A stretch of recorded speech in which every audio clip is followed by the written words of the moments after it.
Hatch မှာဇနီးဖြစ်သူဘက်ကနဲ့ကလေးနှစ်ယောက်ရှိပြီးအတူတူနေထိုင်ကြပါတယ်။သူ့ယောက်ခမအပ်ဒီပိုင်ဆိုင်တဲ့ထုတ်လုပ်ရေးကုမ္ပဏီတစ်ခုမှာတာမန်စင်းစစ်အဖြစ်အလုပ်လုပ်နေပါတယ်။မိမဖြစ်သူဘက်ကနဲ့အိမ်ထောင်ရေးကလည်းအဆင်မပြေသလိုလုပ်ငန်းခွင်ကပါညီငွေစရာကောင်းနေတာကြောင့်စိတ်ဖိစီးစရာတွေလည်းများနေခဲ့ပါတယ်။တညမှာတော့ Hatch တို့အိမ်ထဲကိုတင်းနဲ့ကင်ထားတဲ့အမျိုးသားတဦးနဲ့အမျိုးသမီးတဦးတို့ဝင်ရောက်လာပြီးပစ္စည်းများခိုးယူကြပါတယ်။ထိုအချိန် Hatch ကရောက်လာခဲ့ပြီးအကြောင်းရင်းတစ်ခုကြောင့်ပြန်မတိုက်ခိုက်ပဲ Hatch ကငြိမ်နေခဲ့တာကြောင့်သူခိုးနှစ်ယောက်ကတင်းနဲ့ဖြစ်ချိန်က Hatch စီကနာရီကိုပါတောင်းယူလိုက်ပြီးနာရီကိုပေးနေချိန်မှာပဲသူခိုးဖြစ်သူရဲ့လက်ကတတူးတစ်ခုကိုပါတတိထားမိသွားခဲ့ပြီးအိမ်ထဲကငွေနှဲငယ်ကိုလည်းယူသွားခွင့်ပေးလိုက်ပါတယ်။အဲ့ဒီနောက်မကြာခင်မှာပဲ Hatch ရဲ့သားကြီး Blake ကတခိုးတစ်ယောက်ကိုဖမ်းဆီးနိုင်ခဲ့ပေမဲ့ Hatch ကသူ့သားကိုပြန်လွှတ်ပေးဖို့ကိုပြောခဲ့ပြီးတခိုးတွေကိုထွက်ပြေးခွင့်ပေးလိုက်ပါတယ်။မထွက်ခွာခင်မှာသူခိုးတစ်ယောက်က Blake ရဲ့မျက်နှာကိုထိုးနှက်သွားခဲ့ပါတယ်။အဲ့ဒီအဖြစ်အပျက်ကြောင့် Hatch လည်းဒေါသထွက်သွားခဲ့ပေမဲ့ဘာမှပြန်မလုပ်ပဲငြိမ်နေလိုက်ပါတယ်။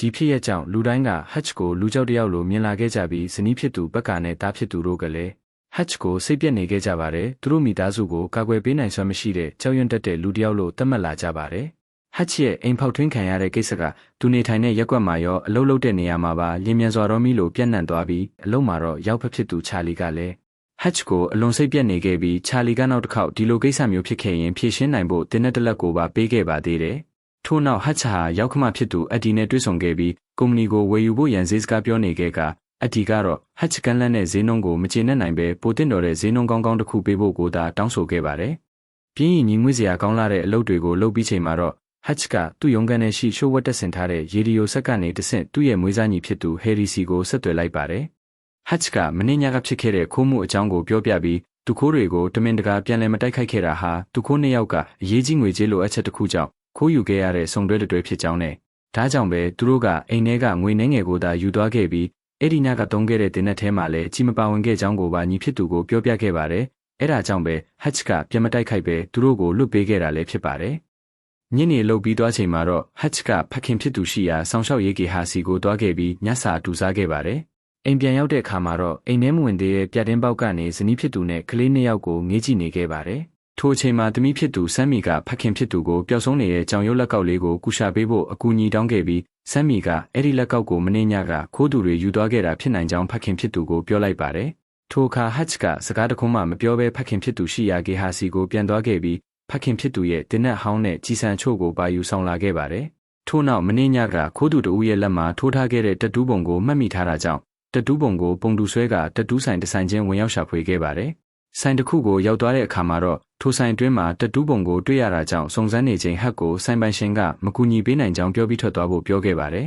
။ထိုအချိန်ဘေးနားကအဖိုးတစ်ယောက်ကHatchရဲ့လက်မှာရှိတဲ့ဖဲနှစ်ချက်ပုံတတူးကိုမြင်သွားကကြောက်လန့်ကြထွက်သွားပါတော့တယ်။အခြေအနေကိုရိပ်စမ်းမိတဲ့ဆိုင်ရှင်လည်းHatchအပေါ်မြင်တွေပြောင်းသွားပြီးနောက်ဆုံးမှာတော့သူ့ဆိုင်မှာတတူးထိုးသွားခဲ့သူရှိရာလိပ်စာကိုပြောပြလိုက်ရပါတော့တယ်။အိမ်ကိုတီးသွားသည်နဲ့တပြိုင်တည်းမှာပဲအိမ်ထဲကိုဝင်ရောက်ခဲ့ပြီးအနုချမ်းစီကသူ့နာရီကိုပြန်နှောင်းပါတော့တယ်နောက်ပြီးသမီးဖြစ်သူရဲ့ကြောင်ရုပ်လက်ကောက်ကိုပြန်ပေးဖို့ချင်းချောက်ချိန်မှာပဲရုတ်တရက်ကလေးတယောက်ရဲ့ငိုတံကိုကြားလိုက်ရပြီးတွားကြည့်ချိန်မှာတော့ထိုဆုံတွဲမှာနေမကောင်းတဲ့ကလေးတယောက်ရှိနေကြောင်းကိုသိလိုက်ရပါတယ်။အဲ့ဒီအခါမှာHatchလည်းအခြေအနေကိုသဘောပေါက်သွားကသူမတော်မှန်းသိတာကြောင့်ပြန်ပြီးထွက်ခွာသွားခဲ့ပါတယ်။အိမ်ပြန်ဘတ်စကားပေါ်လိုက်ပါလာချိန်မှာတော့အရက်မူးနေကြတဲ့လူများပြားဘတ်စကားပေါ်တက်လာခဲ့ကြပြီးသူတို့ဟာခီးဒီတွေကိုဆက်တင်နှောက်ယှက်လာကမိန်းကလေးတဦးကိုပါနှောက်ယှက်နေတာကြောင့်Hatchလည်းသူ့ရဲ့ဒေါသတွေကိုထုတ်ဖော်ဖို့အခွင့်ရေးရလာခဲ့ပါတယ်။ဘတ်စကားမောင်းသူကိုအပြင်ထွက်ခိုင်းလိုက်ပြီးတကားကိုပိတ်ကလူ9ယောက်တယောက်ဆက်တင်တိုက်ခိုက်ပါတော့တယ်။ရဲရဲဆက်ဆက်တိုက်ခိုက်မှုတွေကြားမှာဘဲလူဆိုးများပြားမောက်ကုန်ကြပြီးတိုက်ခိုက်မှုကြောင့်အသက်ရှူမရတော့တဲ့လူမိုက်တယောက်ကိုပါပြန်လည်ကုသပေးခဲ့ပါတယ်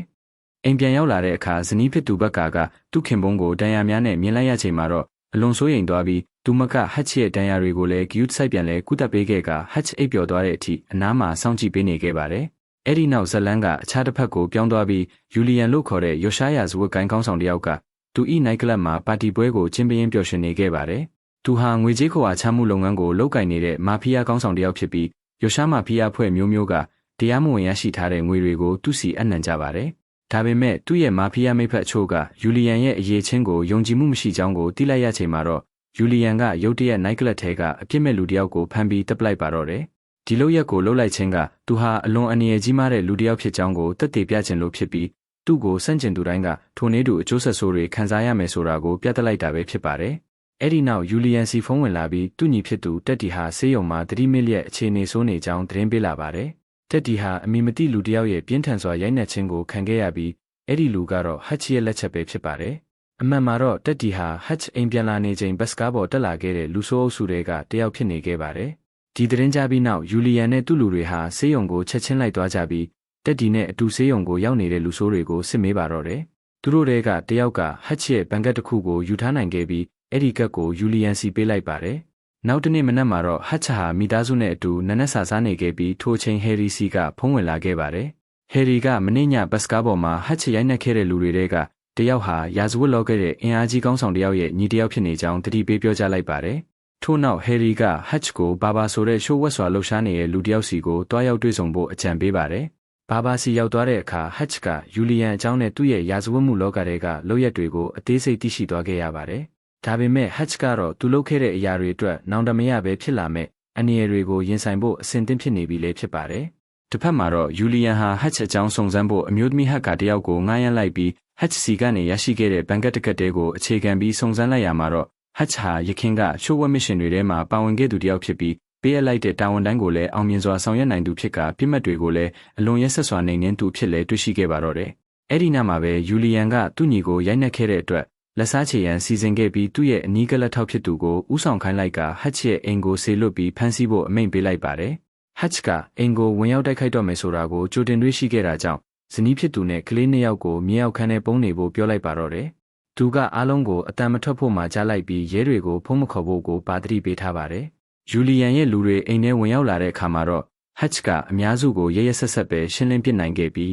းအနောက်ကနေလျှက်စစ်ရှော့တိုက်ကိရိယာနဲ့တိုက်ခိုက်ခံလိုက်ရတာကြောင့် Hutch ဟာတတိလက်သွားခဲ့ပြီးဖမ်းဆီးခံလိုက်ရပါတော့တယ်။ခေါင်းဆောင်ဖြစ်သူယူလီယန်စီကိုခေါ်ဆောင်သွားနေစဉ် Hutch ဟာတတိပြန်ရလာခဲ့ပြီးလက်စစ်ကိုချိုးကလက်ထိတ်ကိုဖြုတ်နိုင်ခဲ့ပါတယ်။ထို့နောက်တော့ကားရဲ့နောက်ဖုံးခန်းတွင်းထဲမှာရှိတဲ့မီးသက်ဆေးဘူးကိုအသုံးပြုပြီးကားရဲ့အတွင်းခန်းထဲကိုမှုတ်ထုတ်လိုက်ပါတော့တယ်။အဲ့ဒီကြောင့်ကားဟာအရှိန်မထိန်နိုင်တော့ပဲမတော်တဆမှုဖြစ်ကယူလီယန်လက်ထောက်ဖြစ်သူနဲ့ကျန်လူနှစ်ဦးတို့တေဆုံးကုန်ကြပါတယ်။ Hutch ကတော့အိမ်ပြန်ရောက်လာပြီးမြေအောက်ခန်းထဲကဇနီးဖြစ်သူနဲ့ကလေးနှစ်ယောက်ကိုထုတ်ပေးလိုက်ပြီးအိမ်တစ်ခုလုံးရဲ့အပျက်စီးတွေကြားထဲကနေပဲအပြင်ကိုခေါ်ထုတ်နိုင်ခဲ့ပါတယ်။ Hutch ဟာမိသားစုကိုဘေးလွတ်ရာကိုပြောင်းရွှေ့ခိုင်းလိုက်ပြီးဇနီးဖြစ်သူဘက်ကကိုလည်းဒီကိစ္စကိုအမြန်ဆုံးဖြေရှင်းပေးမိလို့ကတိပေးလိုက်ပြီးအမြန်ဆုံးပြန်လာခဲ့မိဖြစ်ကြောင်းပါပြောလိုက်ပါတယ်။မိသားစုကိုလုံခြုံရာစီပို့ဆောင်ခဲ့ပြီးနောက်မှာတော့ Hutch ဟာသူ့တိတ်ကမစ်ရှင်တွေလုပ်ရင်းရရှိခဲ့တဲ့ရွှေချောင်းများစွာကိုတင်စီခဲ့ပြီးနောက် Hutch ကတဲလွန်စမားကိုဖျောက်ဖျက်ဖို့အတွက်သူ့အိမ်ကိုမိရှို့ဖျက်ဆီးလိုက်ပါတော့တယ်။တစ်ဖက်မှာတော့ယူလီယန်ဟာ Hutch ရဲ့အိမ်ကိုသာတိုက်ခိုက်ခိုင်းခဲ့တာမဟုတ်ပဲ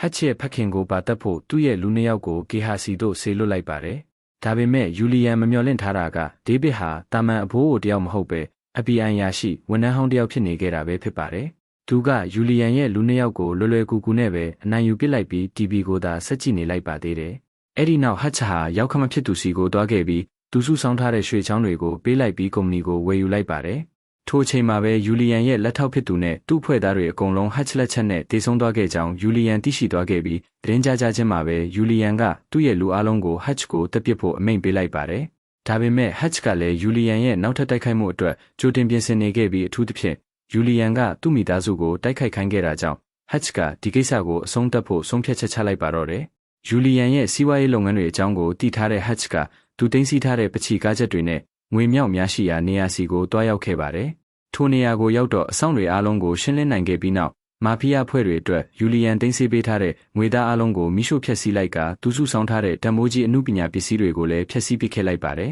။အဲ့ဒီနောက်မှာတော့ Hutch ဟာယူလီယန်ရဲ့နိုက်ကလပ်ကိုတယောက်တည်းတွားရောက်ခဲ့ပါတယ်။သူကမိုင်းတလုံးကိုကင်ဆောင်ထားပြီးယူလီယန်ကိုတိုက်ရိုက်စကားပြောချင်ကြောင်းပြောလိုက်ပါတယ်။ယူလီယန်ကလည်းလက်ရောခဲ့ပြီးသူ့လူတွေကိုအပြင်ထွက်ခိုင်းပြီး Hutch နဲ့မျက်နှာချင်းဆိုင်စကားပြောခဲ့ပါတယ်။ထို့နောက် Hutch ကယူလီယန်ကိုသဘောတူညီမှုတစ်ခုလုပ်ချင်ကြောင်းပြောပြီးသူ့မိသားစုကိုနောက်ထပ်တိုက်ခိုက်မှုတွေရပ်ပေးဖို့ကိုတောင်းဆိုရတယ်။အဲ့လိုမှမဟုတ်ပဲထပ်ပြီးနောက်ဆက်နေမယ်ဆိုရင်တော့အသက်ကိုအာမမခံနိုင်ကြောင်းကိုပြောဆိုလိုက်ပါတယ်။ဒါအပြင်မာဖီးယားတွေစီကယူလီယန်သိမ်းဆည်းပေးထားတဲ့ငွေတွေအားလုံးကိုလည်းမိရှို့ဖျက်ဆီးပြီးပြီလို့ပြောလိုက်ပါတယ်။ဒါပေမဲ့ယူလီယန်ကတော့သူ့ညီကိုတန်ရာရစေခဲ့တဲ့အပြင်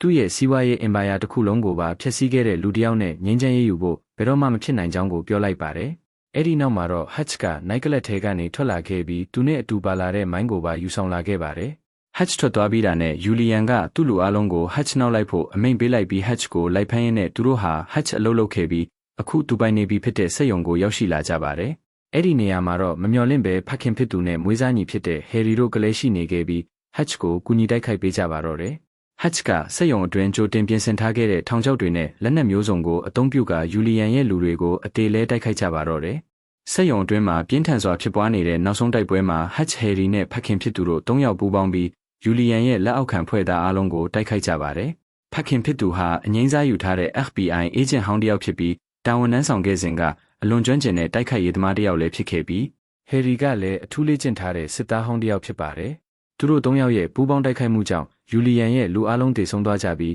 ဟယ်ရီကတော့ပခုံးမှာတင်းနဲ့တန်ရာတစ်ခုရရှိသွားခဲ့ပါတယ်။နောက်ဆုံးမှာယူလီယန်တယောက်ထဲသာကြန့်ရှိနေခဲ့ပါတော့တယ်။ဟတ်ချ်မှာတော့ကြီးစံတွေအားလုံးကုန်ဆုံးသွားခဲ့ပေမဲ့အရှုံးမပေးသေးပဲကြီးကားမှန်တစ်ချက်ကိုမိုင်းနဲ့အတူတက်ဆင်ခဲ့ပြီးယူလီယန်ရှိရာစီကိုတိုက်ရိုက်ပြေးဝင်သွားခဲ့ပါတယ်။ထို့နောက်မိုင်းကိုဖောက်ခွဲပြီးယူလီယန်လည်းအဆုံးသတ်သွားခဲ့ပါတော့တယ်။ထိုအချိန်ရဲတွေရောက်လာတာကြောင့်ဖခင်ဖြစ်သူနဲ့ဟယ်ရီတို့ကိုသာထွက်ပြေးခိုင်းခဲ့ပြီးဟတ်ချ်ကတော့ရဲတွေဝင်ရောက်လာချိန်မှာကိုယ်တိုင်အဖမ်းခံခဲ့ပါတယ်။ရဲတွေကသူ့ကိုစစ်ဆေးမေးမြန်းနေချိန်မှာတော့အခင်းဖြစ်ပွားရာနေရာမှာအလောင်းများစွာပြန့်ကျဲနေတဲ့အပြင်အများစုဟာအလွန်ရက်ဆက်စွာတက်ခံထားရတာကိုတွေ့ရတဲ့အတွက်အလွန်အံ့ဩနေကြပါတယ်။ဟတ်ချ်ကထိုကိစ္စတွေကိုသူကိုယ်တိုင်လုပ်ခဲ့ကြောင်းတိုက်ရိုက်ဝန်ခံလိုက်ပါတော့တယ်။ခဏအကြာမှာပဲစစ်ဆေးရေးရာရှိ2ယောက်လုံးစီကိုဖုံးဝင်လာခဲ့ပြီးဖုံးပြောပြီးချိန်မှာတော့သူတို့2ယောက်ရဲ့မျက်နှာမူအရာတွေပြောင်းလဲသွားခဲ့ပြီးဟတ်ချ်ကိုအံ့ဩစွာကြည့်နေခဲ့ကြပါတယ်။နောက်ဆုံးမှာတော့ဟတ်ချ်ကိုမိသည့်အမှုမှမတင်ဘဲပြန်လွှတ်ပေးလိုက်ကြပါတယ်။ဟတ်ချ်မန်ဆဲဟာယခင်ကထောက်လန်းရေးအဖွဲ့အစည်းတွေအတွက်အလုပ်လုပ်ပေးနေတဲ့လုပ်ကြံရေးသမားတစ်ယောက်ဖြစ်ခဲ့ပါတယ်။မမျှော်လင့်ဘဲမစ်ရှင်တစ်ခုမှာတော့သူ့ရဲ့ပြစ်မှတ်ကိုမတက်ဘဲအသက်ရှင်ခွင့်ပေးလိုက်ပါတယ်